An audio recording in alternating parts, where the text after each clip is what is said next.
সময় কি অদ্ভুতভাবে চলে গেছে, সময় কিভাবে বদলে গেছে, এপার ওপার, ভালো খারাপ, বন্ধু আপনজনের খোঁজে।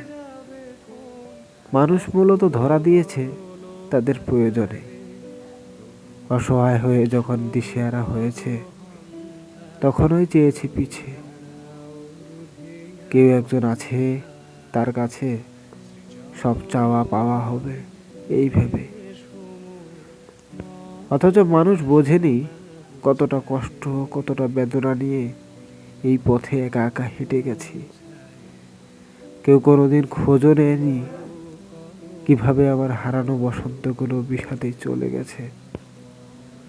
কোনো একটা দোকানে গত শীতে প্রায় আড্ডা পর্যন্ত হয়নি, কেউ ডাকেও নি। মানুষ এসেছে শুধু তাদের প্রয়োজনে, ব্যাস, এর বেশি কিছু না। শূন্য লক্ষ বাসনা ছুটিছে গভীর আধারে, জানি না